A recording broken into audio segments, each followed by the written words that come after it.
ആ രണ്ടാളും വിളിച്ചിരുന്നു. ആബിക്ക് പെണ്ണിന് ക്ലാസ് തുടങ്ങിക്കണ്. ചെറിയ കുട്ടിനായിട്ട് പോയതല്ലേ, അപ്പൊ അതിന്റെ കുറച്ച് തിരക്കും കാര്യങ്ങളൊക്കെ ഉണ്ട്.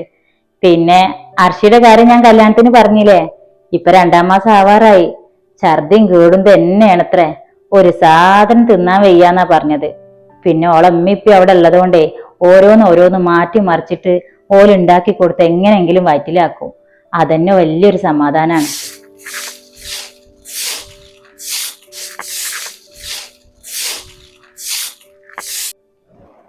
അങ്ങ തന്നെയാണ്. ഓൾക്ക് വേറെ പെൺകുട്ടികളൊന്നും ഇല്ലാത്തതല്ലേ. ഓനൊറ്റ മോനായതുകൊണ്ടേ ഓലൊരു മകളായിട്ട് എന്നെ കണക്കാക്കിക്കണത്. ഓൾക്കും അങ്ങനെ തന്നെയാണ് കേട്ടാ. ഓൾക്ക് ഇമ്മ ഇപ്പാന്ന് പറഞ്ഞിട്ടുണ്ടെങ്കിലേ എന്റെ മരിയോനേക്കായും കാര്യാണ്. എന്താ കാറ്റിന് ഇങ്ങോട്ട് അടിക്കട്ടെ, അങ്ങനെ തന്നെ പറഞ്ഞു. നേരാണ് നിങ്ങളാ പറഞ്ഞത്. മക്കളെപ്പോലെ നോക്കണ മരിയക്കളെ കിട്ടണതേ വലിയൊരു കാര്യാണ്. നമ്മൾ അതേപോലെ അങ്ങോട്ടും കാണണട്ടാ. ഇവിടെ ഇപ്പോ അർഷി ആബി ഇന്നെ നോക്കിന്ന് അതേപോലെ തന്നെ ഇപ്പൊ കുഞ്ഞോളിന്റെ കാര്യങ്ങളൊക്കെ നോക്കണത്. ഞാനും അങ്ങനെ തന്നെയാണ് കേട്ടാ. ഇതുവരെ ഓല് രണ്ടാള് ഇവള് എന്നുള്ളൊരു വേർതിരിവ് ഞാനും കാണിച്ചിട്ടില്ല. അതുകൊണ്ട് ഇപ്പൊ എന്താ, കുടുംബത്തിൽ നല്ല സന്തോഷവും സമാധാനവും ഉണ്ട്.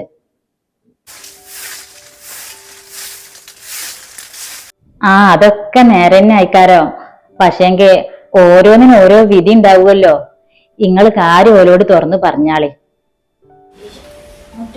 പിന്നെ ഭയങ്കര ചൊറിച്ചിലാണ്. ആ പറമ്പിൽ നായ്ക്കൊരെണ്ണുണ്ടായതുകൊണ്ടാ തോന്നുന്നുണ്ട് കേട്ടാ. കാറ്റിന് പാലിട്ട് നല്ല ചൊറിച്ചിലുണ്ട്. ഇമ്മ അതൊക്കെ ഞങ്ങൾക്കും മനസ്സിലായിക്കണ്. ഞാനും കുഞ്ഞോളും കൂടി കല്യാണം കഴിഞ്ഞ് വന്ന അന്ന് തന്നെ അതിനെ കുറിച്ച് പറയും ചെയ്തിക്കണ്. പറഞ്ഞിട്ടെന്താ കാര്യം? ഇതിപ്പോ നമ്മൾ തമ്മിൽ പറഞ്ഞുകൊണ്ടായില്ലല്ലോ.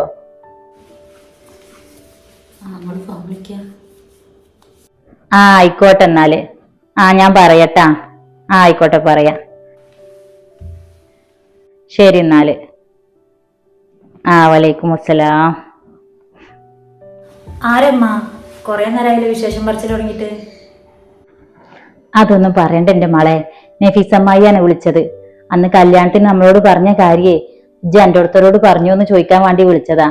അമ്മായി വിളിച്ചു കഴിഞ്ഞാൽ പിന്നെ എനിക്കറിയാലോ, എല്ലാരും വിശേഷം കാര്യങ്ങളും ചോദിച്ചിട്ടേ വെക്കുള്ളൂ. റിയമോളെ കാര്യം എൻ്റെ അടുത്തരോടൊന്ന് പറഞ്ഞു വെക്കൂന്നേ പിന്നെ ഒന്ന് പറയാൻ വേണ്ടിട്ടാ ഇപ്പൊ വിളിച്ചത്. ഇന്റെ പഠിച്ചോനെ, അമ്മായി അപ്പൊ അത് വിട്ടിട്ടില്ലേ?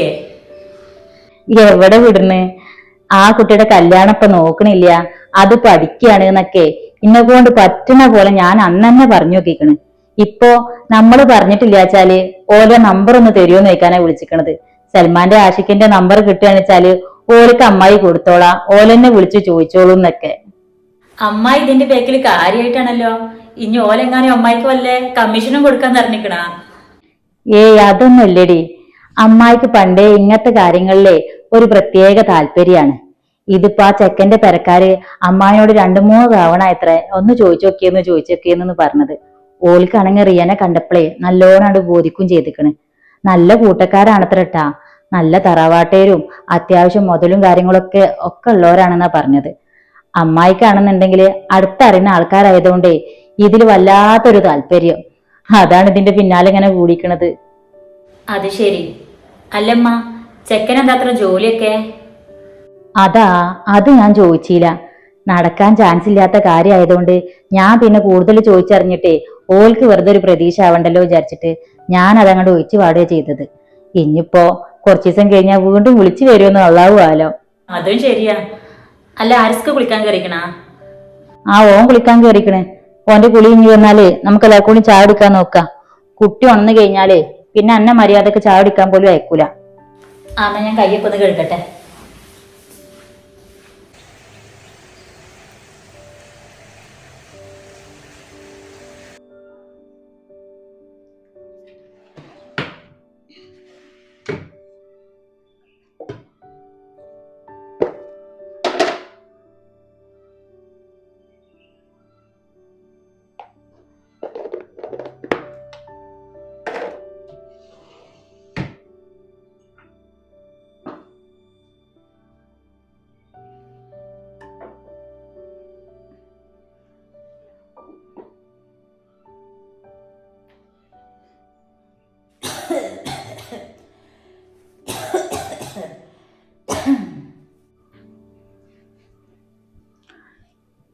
സ്കൂളിട്ട് വന്ന പാടി ടാബ് നോക്കി ഇങ്ങനെ കെടുക്കണ എന്തിനാടാ? അനക്ക് തിന്നാനും കുടിക്കാനൊന്നും വേണ്ടേ? റീമോള് വരാനായില്ലേ സെൽമോ? ഒന്ന് വിളിച്ചു നോക്കാറുന്നില്ല കുട്ടിക്ക്. ഓള് ട്രെയിൻ ഇറങ്ങിയ പാട് വിളിച്ചിരുന്നമ്മ. ഇനിയിപ്പൊ ബസ്സിന്റെ കയറി കഴിഞ്ഞാ നേരെ ഇവിടെ വന്ന് ഇറങ്ങൂലേ? നിങ്ങള് ചായ അടിച്ചോളി. എന്തിനാ അങ്ങനെ ഈ ട്രെയിനും ബസ്സൊക്കെ കയറി ഇറങ്ങിയിട്ട് അതിനെത്ര ദൂരക്ക് പഠിപ്പിക്കാൻ വിടുന്നത്? ഇന്നലെ മിഞ്ഞാന്നൊക്കെ കണ്ടില്ലപ്പോ മോദി നേരത്തെ കയറി വരുമ്പോത്തിന് ആകെ ക്ഷീണിച്ചില്ലാണ്ടായിക്കണ്. അത് ശരി. ഇതിപ്പോ ഓളെ ഇഷ്ടത്തിന് തന്നെയല്ലേ അമ്മ ആ കോളേജിൽ ചേർന്നിട്ടുള്ളത്. ഓൾക്ക് ഇഷ്ടപ്പെട്ട കോഴ്സ് അവിടെ ഉള്ളൂ എന്ന് പറഞ്ഞിട്ടല്ലേ ഇത്രയും ദൂരം ചേർത്തത് തന്നെ. ഇതിപ്പോ റിഷുവിന്റെ ഒപ്പാണ് കിട്ടിക്കണെന്ന് വെച്ചാല് രണ്ടാളും കൂടി അവിടെ ഹോസ്റ്റലിലാക്കിയാൽ മതിയായിരുന്നു. അതൊന്നും ശരിയാവൂല. ആൺകുട്ടികളെ പോലെയല്ലേ പെൺകുട്ടികള്. പെൺകുട്ടികളെങ്ങനെ അവിടെ ഇവിടെയും കൊണ്ടുപോയി നിർത്തി പഠിപ്പിക്കണ്ടൊന്നേ അത്ര ശരിയുള്ള കാര്യമല്ല. മാത്രല്ല ഓൾ ഈ പെരൻ്റെ ഉള്ളിലില്ലാന്നുണ്ടെങ്കിൽ പെര ഉറങ്ങിയ പോലെയാണ്. ഇനി പേറിപ്പോയാൽ എത്ര വെച്ചിട്ടാ ഓൾ അമ്മക്കൊക്കെ ഇപ്പം ഇങ്ങനെ നിൽക്കലും കളിക്കലും ചിരിച്ചലും വർത്താനൊക്കെ കാണാനും കേൾക്കാനും പറ്റിയ. അതിനൊക്കെ ഒരു സമയവും കാലമൊക്കെ ഇല്ലേ? പെൺകുട്ടികളുടെ കാര്യം അങ്ങനെയാണ്. അപ്പോൾ ഉള്ള സമയം ഓല് ഈ പെരൻ്റെ ഉള്ളിൽ തന്നെ നിൽക്കുക, അതാ നല്ലത്. ആ എന്തായാലും ഓള് ഈ കോഴ്സ് തീർന്ന വരക്ക് കല്യാണക്കാരേറ്റൊന്നും ആരും അങ്ങോട്ട് അടുക്കാതിരിക്കുക നല്ലത്. 3 വർഷം ആ കാര്യത്തിനെ കുറിച്ച് ചിന്തിക്കാൻ തന്നെ ഇപ്പൊ നമ്മള് പോവണ്ട. പിന്നെ ഒരു കണക്കിന് നിങ്ങൾ പറഞ്ഞു വെച്ച് നോക്കുകയാണെന്ന് വെച്ചാലേ എന്താപ്പോ റിഷു ഓളിപ്പോ ഒരേ സമയത്ത് ജനിച്ച കുട്ടികളല്ലേ. എന്നിട്ടിപ്പോ നമ്മൾ ഓളെ കല്യാണം ആലോചിക്കാൻ തുടത്തി. റിഷുവിന്റെ ആ കാര്യത്തിനെ കുറിച്ചിട്ട് നമ്മൾ ആരെങ്കിലും ചിന്തിക്കണ പോലും ഉണ്ടാ? അതാണ് ആണും പെണ്ണും തമ്മിലുള്ള വ്യത്യാസം എന്ന് പറഞ്ഞാല്.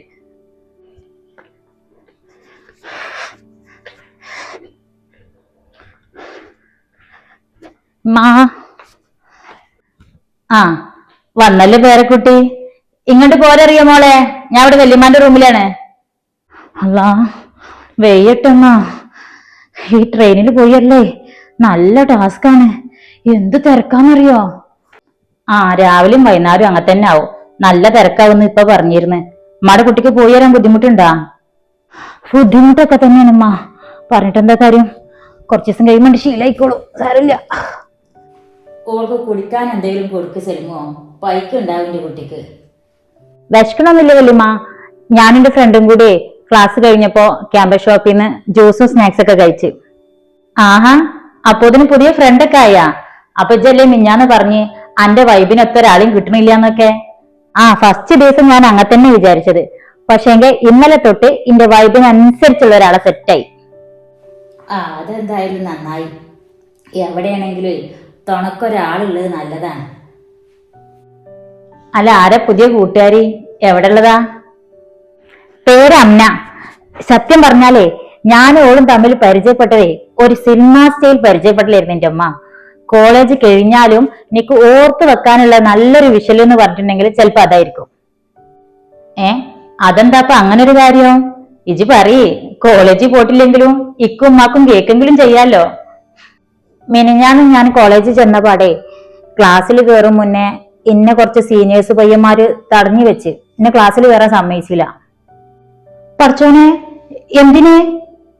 റാഗിങ്ങിന്റെ പേരില് അങ്ങനെ ചെറിയ ചെറിയ പരിപാടികളൊക്കെ ഉണ്ടാവും. ഞങ്ങള് ജൂനിയേഴ്സ് അല്ലേ, അപ്പൊ സീനിയേഴ്സിന്റെ വക ചെറിയൊരു റാഗിങ്. എന്നോട് തലയിൽ കൈ വെച്ചിട്ട് അവര് പറയും വരെ ഒറ്റക്കാലിൽ നിൽക്കാൻ പറഞ്ഞു. ഒറ്റക്കാലിൽ നിൽക്കാനാ? ഏത് തലതെറിച്ചേറ്റങ്ങളെ റബ്ബേ അങ്ങനെയൊക്കെ പറഞ്ഞത്? എന്ത് പഠിക്കാൻ പോക്കാൻ തരുമോ ഇത്? ഇങ്ങനെയൊക്കെയാണോ പഠിക്കാൻ പോണടുത്തുണ്ടാവുക? എന്തൊക്കെ റിയാജി പറഞ്ഞത്? എന്നിട്ട് എന്തുണ്ടായി? കുഴപ്പമൊന്നുമില്ല എന്റെ അമ്മ. നിക്കതൊക്കെ സിമ്പിൾ അല്ലേ, അതുകൊണ്ട് ഞാനേ നിസാരായിട്ട് അങ്ങ് നിന്ന് കൊടുത്തു. പക്ഷെ അങ്ങനെ നിന്നപ്പോ ഒറ്റങ്ങൾക്ക് വാശി കൂടി. വാശി കൂടെ? ഇജെന്തൊക്കെ റിയമോളോ ഈ പറഞ്ഞത്? എന്നിട്ട് ഇത് നിസാരായിട്ട് ചെയ്ത ആളല്ലേ, അപ്പൊ കോളേജ് ഗ്രൗണ്ട് മൊത്തം തവള ചാടുമ്പോൾ ഒന്ന് ചാടിയിട്ട് വായോന്ന് അതിലൊരുത്തൻ. സത്യം പറഞ്ഞ എന്റെ അമ്മ അത് കേട്ടപ്പോ ഞാൻ പേടിച്ച് കയ്യും കാലും വരച്ച്. എത്ര ഗ്രൗണ്ട് ഉണ്ടെന്ന് അറിയോ? അവിടെ മൊത്തം തവള ചാടും പോലെ ചാടാന്നൊക്കെ പറഞ്ഞാ. എന്റെ റബ്ബേ, എന്തൊക്കെ മാത്താങ്കൂത്താ റബ്ബേ പെയ് കേൾക്കണത്. ഇങ്ങനെയാണെങ്കിൽ വല്യമാന്റെ കുട്ടിഞ്ഞ് മുതൽ കോളേജിലേക്ക് പോണ്ട. എന്തിനാ അപ്പൊ ഇങ്ങനെയൊക്കെയാണെച്ചാ പോണത്? ഇങ്ങള് സമാധാനായിട്ടിരിക്കുമാ, ഓള് പറയട്ടെ. എന്നിട്ട് എന്തുണ്ടായി റിയാ? എന്നിട്ട് എന്തുണ്ടാവാന്? നിക്ക് സൗകര്യമില്ല ചാടാനെന്നും പറഞ്ഞിട്ട് ഞാൻ ക്ലാസ്സിൽ പോവാൻ നിന്ന്. ചാടാതെ വിടൂലെന്ന് ഓരും. പിന്നെ ഞാൻ ഓടിയിട്ടുള്ള തർക്കം കൂടിയപ്പോ അതിലൊരുത്തൻ എന്റെ കൈക്ക് കയറി പിടിച്ച്. കൈ കയറി പിടിക്കേ? എന്തൊക്കെ എന്റെ പഠിച്ചോനെ ഈ കേൾക്കണത്? സെൽമുവോ ജാസിക്കിനോട് പറയ്, ഓനെ ആൾക്കാരെങ്കിലും വിളിച്ചുകാണ്ട് പോയിട്ടേ ഓന്റെ കാരണം നോക്കി കൊടുക്കട്ടെ ഓരോന്ന്. ആ അതാണ് വല്യമ്മ എങ്ങനെ പറയുന്ന അറിയാർന്ന്. അതുകൊണ്ട് തന്നെ ഞാൻ ഇപ്പാനെ ബുദ്ധിമുട്ടിക്കാൻ നിന്നില്ല. ഓന്റെ കാരണം നോക്കിട്ട് ഞാൻ തന്നെ അപ്പൊ ഒന്നാണ്ട് കൊടുത്തു. ഇജാ ചെക്കൻ അടിച്ചാ? ഇജ് എന്തിനുള്ള പുറപ്പാടെന്റെ റിയ? ഒറ്റങ്ങളും അടങ്ങിയിരിക്കുന്ന എനിക്ക് തോന്നുന്നുണ്ടാ? അതൊന്നും ഞാൻ അപ്പൊ കുളർത്തിയില്ലമ്മ. പക്ഷെ അടി കഴിഞ്ഞ പാടന്നെ സീനിയേഴ്സ് എല്ലാരും കൂടി ആകെ പ്രശ്നമായി. എന്നിട്ട് ഞാൻ അടിച്ച പയ്യൻ ഇന്നടിക്കാൻ വേണ്ടിട്ടേ കൈ ആഞ്ഞു വീശിയത് മാത്രമേ എനിക്ക് ഓർമ്മയുള്ളൂ. ഞാൻ പിന്നെ കണ്ണടച്ചിട്ട് അങ്ങനെ ഒരറ്റ നിപ്പാ. എന്റെ ഒരു അബ്ബേ, ഉമ്മാടെ കുട്ടിനെ ഒരു തല്ലിയാ? തല്ലീന്ന് തന്നെ അമ്മ ഞാൻ വിചാരിച്ചത്. പക്ഷേങ്കിൽ അപ്പോത്തിനെ ദേവദൂതന്റെ പോലുള്ള ഒരു കൈ വന്നിട്ട് ആ അടിക്കാൻ വന്ന പയ്യന്റെ കയ്യെ ഒരൊറ്റ പിടിയാ. അതാരാ? അതാണ് അജൂക്ക. അജ്മൽ എന്നാണ് പേര്. ഞങ്ങളെ സീനിയറാണ്. എല്ലാരും അജൂക്കാന്നാ വിളിക്കുക. ഞാൻ എന്റെ വൈബിനൊത്തൊരു ഫ്രണ്ടിനെ കിട്ടിയെന്ന് പറഞ്ഞില്ലേ, ഓളെ ബ്രദറാ. അത് ശരി. അപ്പൊ ആ കുട്ടി അന്റെ കോളേജിൽ തന്നെ പഠിക്കണേ? അതെ വല്യമ്മ, അതാ ഞാൻ പറഞ്ഞത് ഞങ്ങളെ സീനിയേഴ്സ് ആണ് എന്നുള്ളത്. ഞാനിപ്പോ ഫസ്റ്റ് ഇയർ അല്ലേ, അജുക്കൊക്കെ ലാസ്റ്റ് ഇയറാ. അതിലുള്ളവരെന്നെയാ റാഗിങ്ങിന് വന്നത്. എന്നിട്ട് ആ കുട്ടിയുടെ കാക്കി മറ്റേ ചെക്കന്മാരും തമ്മിൽ വഴക്കായ പിന്നെ? എവിടുന്ന്? അജുക്കാൻ അവർക്കൊക്കെ പേടിയാണമ്മ. ഞങ്ങളെ കോളേജിലെ ഹീറോ ആണ് ആള്. അതുകൊണ്ട് മതി റാഗിങ് ഒക്കെ നിർത്തി എല്ലാരും ക്ലാസ്സിൽ പോയി നേർന്നേക്ക് ഈ വന്നോറ്റങ്ങളൊക്കെ വന്ന വഴിക്ക് തന്നെ പോയി. ആ നേരത്താണ് അമ്മ വന്നിട്ട് എന്നെ പരിചയപ്പെട്ടതും അജുക്കാന്റെ സിസ്റ്റർ ആണെന്ന് പറഞ്ഞതും ഒക്കെ. അതാ പറഞ്ഞത് ഞാനും ഓളും പരിചയപ്പെട്ടത് ഒരു സിനിമ സ്റ്റൈൽ പരിചയപ്പെടലാണെന്ന്. എങ്ങനെയുണ്ട്? എന്താ ഓളെ ചിറി നോക്കി. ഇപ്പൊ ഇങ്ങനെ ഇരുന്ന് ചിരിച്ചോ? ആ കുട്ടി വന്നിട്ടില്ലായിരുന്നെങ്കിലേ ഇപ്പൊ അമ്മയുടെ കുട്ടിയുടെ ചിറി ആകെ ഇളിഞ്ഞിട്ടുണ്ടാവും. ഇവിടെ ഷാനുവിനോടും ഋഷുവിനോടും തല്ലുണ്ടാക്കുന്ന പോലെ ആവൂല ആരാ ചെക്കന്മാരായിട്ട് തല്ലുണ്ടാക്കാൻ പോയിട്ടുണ്ടെന്നുണ്ടെങ്കിൽ. പിന്നെ എന്റെ കൈ കയറി പിടിച്ചാ ഞാൻ മിണ്ടാതെ നിക്കണോ? അത് നല്ല കഥ. ക്ലാസ് തുടങ്ങി 2-3 ദിവസമായപ്പോത്തിന് ഇതാണ് കഥ വെച്ചാലേ ഇനിയിപ്പോ 2-3 വർഷം തയ്ക്കുമ്പോത്തിന് എന്തൊക്കെ ഒന്നും ഉണ്ടാവുകയാണാവോ.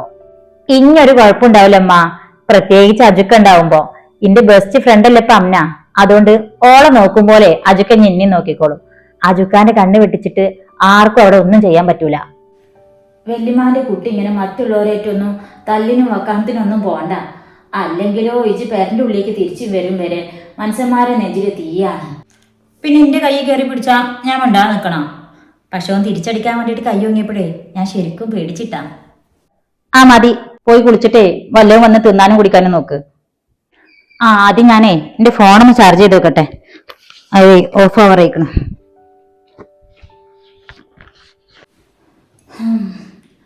ഇജെന്തായാലും ആസിക്ക് വന്നിട്ടുണ്ടെങ്കിൽ ഈ വിവരം പറഞ്ഞാലട്ടാ. ഇനിയിപ്പോ നാളെ ഓള് കോളേജിൽ പോയിട്ടുണ്ടെങ്കിൽ ഒറ്റങ്ങളതിന് പകരം ചോദിക്കൂലെന്നൊക്കെ അറിയോ? നല്ലോണം ആലോചിച്ചിട്ട് മതി ഇനിയുള്ള പഠിക്കാൻ പറഞ്ഞാക്കലൊക്കെ. അതാ വാക്കുള്ളോരോ സമാധാനം ഇല്ലാണ്ടായിപ്പോ. എന്തോ ഒരു ഭാഗ്യം കൊണ്ടാ ആ കൂട്ടുകാരിക്കുട്ടിയുടെ കാക്കാക്കപ്പൊ വന്ന് കുടിക്കാൻ വേണ്ടി തോന്നിയത്. അല്ലാന്നുണ്ടെങ്കിൽ ഇപ്പൊ ഓളെ പല്ലിളക്കിയിട്ടുണ്ടാവും. ഇവിടെ ചെക്കന്മാരായിട്ട് അടിപിടിയും കൂടുന്ന പോലെയാണ് മുത്തൻ ചെക്കന്മാരായിട്ട് തല്ലുണ്ടാക്കാൻ പോയാല്. വല്ലാത്തൊരു പെണ്ണ്. അത് ശരി. അപ്പൊ അതാണ് പുതിയ കോളേജിലെ വിശേഷം അല്ലേ? നിങ്ങളെന്ത് നിസ്സാരമായിട്ടൊക്കെ ഇപ്പൊ ഈ പറഞ്ഞത്. ഇതിപ്പോ ആ കുട്ടി വന്ന് കുടിച്ചില്ലായിരുന്നെങ്കിൽ എന്താവും സ്ഥിതി എന്ന് ആലോചിച്ച് നോക്കി. എന്താവാനാ, അവളെ ഇങ്ങോട്ട് തല്ലേ അവളെ അങ്ങോട്ടും തല്ലും. വേറെ എന്താ, അവള് നമ്മളെ പുലിക്കുട്ടിയല്ലേ. പുലിക്കുട്ടിയൊക്കെ ഈ പേരന്റെ ഉള്ളില് ആ ചെക്കന്മാരടിക്കാൻ വേണ്ടി കയ്യൊങ്ങയ്ക്കേ ഓളാകെ പേടിച്ചില്ലാണ്ടായി എന്നാ പറഞ്ഞത്. ഇനിയിപ്പോ നാളെ മറ്റന്നാ ഇതിന്റെ പേരില് വേറെ പ്രശ്നമൊന്നും ഇല്ലാണ്ടിരുന്നാ മതിയായിരുന്നു. അനക്കെന്താ സെൽമോ, ഒരു കോളേജ് ആവുമ്പോ ഇങ്ങനെ റാഗിങ്ങും ചില്ലാ തമാശയും കാര്യങ്ങളും ഇതൊക്കെ ഉണ്ടാവും. മനസ്സിലായില്ലേ? അല്ലെന്നു നിങ്ങൾ ഈ ചുമപ്പൊ വീണ്ടും തുടങ്ങിക്കണല്ലോ. ഇന്നലെ രാത്രി നല്ല ചുമച്ചിങ്ങ നിങ്ങള്. നമുക്ക് ആ ഡോക്ടറെ കണ്ടിട്ട് ഒന്നും കൂടി വിവരം പറഞ്ഞു നോക്കിയാല. ഇതൊന്നും ഉണ്ടാതിരുന്ന അതിപ്പത്തെ ഈ ക്ലൈമറ്റിന്റെ പ്രശ്ന. അല്ല ടേമോള് പ്രശ്നമൊന്നുമില്ലല്ലോ, ഓക്കല്ലേ? ഓളം ഓക്കെയാണ്. മാത്രല്ല കോളേജ് അവർക്ക് നല്ലോണം ഇഷ്ടാവൊക്കെ ചെയ്തിക്കണ്. പിന്നെ ഈ കാര്യം വന്ന് പറഞ്ഞപ്പോ ഇക്കും ഉമ്മാക്കും ഇരുന്ന് വേജാറ്. അപ്പൊ ഉമ്മയെ പറഞ്ഞത് നിങ്ങളോടൊന്ന് പറഞ്ഞു നോക്കിയെന്ന്. ഇമ്മ പറഞ്ഞത് നാളെ ഓളെ കൂടെ ഇങ്ങളും പോയിക്കോളും കോളേജിക്ക് എന്നൊക്കെ. ഇമ്മയുടെ വിചാരേ ഈ സ്കൂളിൽ കേസ് ഉണ്ടായിട്ട് കുട്ടികൾ വന്ന് പറയണ പോലെ ഓള് പറഞ്ഞെന്ന്. ഓള് ഇതൊരു രസമൊക്കെ ആയിട്ട് തന്നെ എടുത്തുക്കണത്. പിന്നെ ഓൾക്ക് ഇപ്പൊ നല്ലൊരു കൂട്ടുകാരനെയും കിട്ടിക്കണ്.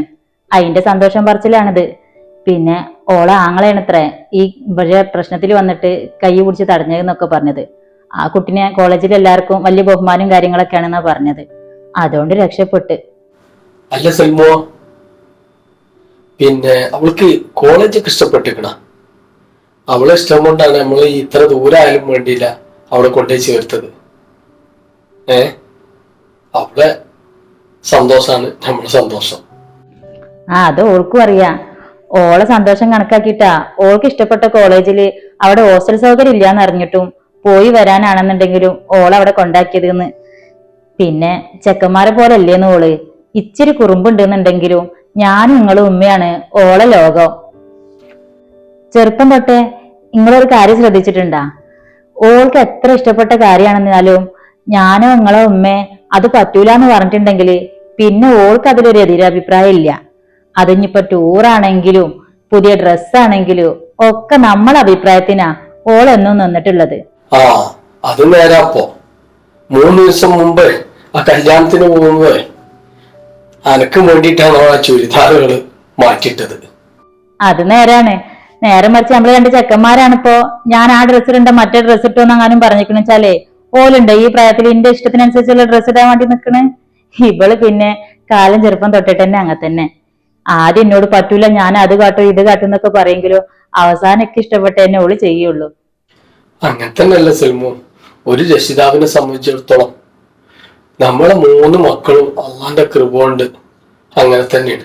പഠിച്ചവൻ അത് നിലനിർത്തി തരട്ടെ. ആമീൻ. ഇന്നെ കുറിച്ച് അവര് പറഞ്ഞത് കേട്ടില്ലേ? ഇതുപോലെ ഓരോ രക്ഷിതാക്കൾക്കുണ്ടാവും അവരെ വളർന്നു വരുന്ന മക്കളെ കുറിച്ചിട്ട് ഒരുപാട് സ്വപ്നങ്ങളും പ്രതീക്ഷകളും ഒക്കെ. ആ സ്വപ്നത്തിനും പ്രതീക്ഷകൾക്കും ഒപ്പാണോ നമ്മൾ ജീവിക്കണേന്നുള്ളതല്ലേ അടുത്ത കാര്യം. അപ്പോ റിയയുടെ ജീവിതം ഇനി എങ്ങനെയാണെന്നൊക്കെ അറിയാനേ ഇനി വരുന്ന നമ്മളെ എല്ലാ എപ്പിസോഡുകളും നിങ്ങൾ മുടങ്ങാതെ കാണണം, അഭിപ്രായങ്ങളൊക്കെ പറയണം. അപ്പൊ ഇന്നത്തെ എപ്പിസോഡ് നിങ്ങൾക്ക് എല്ലാവർക്കും ഇഷ്ടമായി എന്ന് വിചാരിക്കണം. ഇഷ്ടമായാൽ മാക്സിമം നമ്മളെ കഥകൾ ഷെയർ ചെയ്ത് കൊടുക്കുക. പിന്നെ വീഡിയോക്ക് നിങ്ങളുടെ അഭിപ്രായങ്ങളൊക്കെ കമന്റ് ഇടുക, ലൈക്ക് ചെയ്യുക. നമ്മുടെ ചാനൽ ആദ്യമായിട്ടാണ് കാണിച്ചാൽ സബ്സ്ക്രൈബ് ചെയ്ത് നമ്മളെ മറ്റുള്ള കഥകളൊക്കെ കണ്ട് അഭിപ്രായങ്ങൾ പറയാം. അപ്പൊ നമ്മളെ സ്ഥിരം കഥ കാണുന്ന എല്ലാവർക്കും വേണ്ടിയിട്ട് ഞാൻ കുറച്ച് അടിപൊളി ഓഫറും കൂടി കാണിച്ചു തരാമെന്ന് വിചാരിച്ചു. ഇത് ഷ്വാസ്കോഫിന്റെ പിന്നെ ഹെയർ സ്പായാണ് കേട്ടോ. നമുക്ക് വീട്ടിലിരുന്നിട്ട് തന്നെ പാർലറിലും ഇവിടേക്കൊന്നും പോവാതെ നമുക്ക് വീട്ടിലിരുന്നിട്ട് തന്നെ നമ്മളെ പിപ്പിരി മുടികൾ ഉണ്ടാവൂലേ, അതായത് എൻ്റെ മുടി നല്ല ചുരുണ്ട മുടിയായിരുന്നു. അപ്പോൾ അതുപോലത്തെ നല്ല പിപ്പിരി ആയിട്ടുള്ള മുടികൾ നമുക്ക് ഹെയർ സ്പാ ചെയ്തിട്ട് നല്ല ഒതുക്കി റെഡിയാക്കി വെക്കാൻ ഈ ഒരു സംഭവം നമുക്ക് ആമസോണിൽ ഇപ്പോൾ കുറഞ്ഞ റേറ്റിന് അവൈലബിൾ ആണ് കേട്ടോ. അതുപോലെ തന്നെ ഈ ഒരു ഷാമ്പു ഇത് തന്നെ നമുക്ക് സ്മൂത്തനിങ് പിന്നെ ഹെയർ സ്പാ അതിനൊക്കെ പകരമായിട്ട് യൂസ് ചെയ്യാൻ പറ്റുന്ന നല്ലൊരു ഷാമ്പു ആണ് കേട്ടോ. അപ്പോൾ ഈ 2 ഹെയർ പ്രോഡക്റ്റുകളും പിന്നെ നമുക്ക് ആമസോണിൽ ഏറ്റവും കുറഞ്ഞ റേറ്റിൽ ഇപ്പോൾ ഓഫർ റേറ്റിലുണ്ട്. അപ്പോൾ അതുകൂടി കാണിച്ചു തരാമെന്ന് വിചാരിച്ചിട്ടാണ് കേട്ടോ. അപ്പോൾ മുടിക്ക് വേണ്ടിയിട്ട് ഈ 2 സാധനങ്ങൾ ഉപയോഗിക്കുന്നവരാണെന്ന് വെച്ചാൽ ഇതിൻ്റെ ലിങ്ക് ഞാൻ ഡിസ്ക്രിപ്ഷനിൽ കൊടുക്കുന്നുണ്ട്. വേണ്ടവരാണെന്നുണ്ടെങ്കിൽ പർച്ചേസ് ചെയ്ത് നോക്കുക. ഉപയോഗിച്ചവരാണെന്നുണ്ടെങ്കിൽ ഇതിൻ്റെ അഭിപ്രായം എങ്ങനെ ഉണ്ടെന്നും കൂടിയും പറയാം. ഓക്കെ. അതുപോലെ ഇനിതാ നമ്മളെ ഈ ഒരു സബാമെഡിൻ്റെ സൺസ്ക്രീൻ ഞാൻ കുറേ മുന്നേ കാണിച്ചിട്ടുണ്ടായിരുന്നു നിങ്ങൾക്ക്. അപ്പോൾ ഇതും അതുപോലെ നമ്മളെ മാമാ എർത്തിൻ്റെ ഫേസ് വാഷും ഇത് 2 നമ്മളെ മുഖത്തിന് വേണ്ടിയിട്ടുള്ളത്. ഇത് 2 ഇപ്പോൾ ആമസോണിൽ നല്ല ഓഫർ റേറ്റിൽ നടക്കുന്നുണ്ട്. അപ്പോൾ ആർക്കെങ്കിലും വേണമെന്നുണ്ടെങ്കിൽ ലിങ്ക് കൊടുക്കുക, വാങ്ങിക്കുക. കൂടെ ഇതാ താരമായിട്ട് ബുദ്ധിമുട്ടുന്ന ആരെങ്കിലും ഉണ്ടെന്നുണ്ടെങ്കിൽ നമ്മളെ മാമാ എർത്തിൻ്റെ ഹെയർ ഫോൾ കൺട്രോൾ ഷാമ്പൂ ആണ് കേട്ടോ. ഒനിയൻ ഷാമ്പൂ ആണ് ഇത് വരുന്നത്. നമ്മൾ സാധാരണ പറഞ്ഞില്ല താരനുള്ളവർക്ക് തലയിൽ ഉള്ളി എറിഞ്ഞു വെക്കിയാൽ മതി എന്നൊക്കെ. അപ്പോൾ അതിന് പകരമായിട്ട് അവരുണ്ടാക്കിയിട്ടുള്ള മാമാ എർത്തിൻ്റെ onion hair fall control shampoo ആണ് കേട്ടോ. ഞാനിത് ഒറ്റ തവണ യൂസ് ചെയ്തിട്ടൊക്കെയുള്ളൂ. ഇനി നല്ല സ്മെല്ലാണ് കേട്ടോ. ഒറ്റ തവണ യൂസ് ചെയ്തിട്ടൊക്കെയുള്ളൂ. അപ്പോൾ അതുകൊണ്ട് ഇതിൻ്റെ കറക്റ്റ് റിവ്യൂ പറയാൻ അറിഞ്ഞുകൂടാ. ഞാൻ എന്തായാലും ഇത് സ്ഥിരമായിട്ട് മീൻസ് ഒരാഴ്ചയിൽ ഒരു 3 തവണയെങ്കിലും യൂസ് ചെയ്തിട്ട് ഞാൻ കറക്റ്റ് ഒരു റിവ്യൂ പിന്നെ നിങ്ങളോട് പറയണ്ടിട്ടാ. നല്ല സ്മെല്ലുണ്ട്. അതുപോലെ ഈ ഒരു സംഭവം അപ്പോൾ ഈ എത്ര പ്രൊഡക്റ്റാണ് 5 പ്രൊഡക്റ്റിൻ്റെ ലിങ്ക് ഞാൻ നമ്മളെ ഡിസ്ക്രിപ്ഷനിൽ കൊടുക്കുന്നുണ്ട്. ആർക്കെങ്കിലും വേണമെന്നുണ്ടെങ്കിൽ ഓഫർ റേറ്റിൽ സംഭവങ്ങൾ കിട്ടണമെന്നുണ്ടെങ്കിൽ ഇപ്പോൾ ആ ലിങ്കിൽ കയറുക, വാങ്ങിക്കുക. ഓക്കെ. അപ്പോൾ എന്തായാലും ഇന്നത്തെ എപ്പിസോഡ് എല്ലാവർക്കും ഇഷ്ടമായി വിചാരിക്കുന്നു. അപ്പോൾ റിയയുടെ മറ്റുള്ള കഥകളൊക്കെ ആയിട്ട് മറ്റ് വിശേഷങ്ങളൊക്കെ ആയിട്ട് നമുക്ക് വരുന്ന എപ്പിസോഡുകളിലൊക്കെ ആയിട്ട് കാണാം. അപ്പോൾ എന്തായാലും മാക്സിമം ഷെയർ ചെയ്യുക, സപ്പോർട്ട് ചെയ്യുക, നിങ്ങളുടെ അഭിപ്രായങ്ങളൊക്കെ കമൻറ്റ് ചെയ്യുക.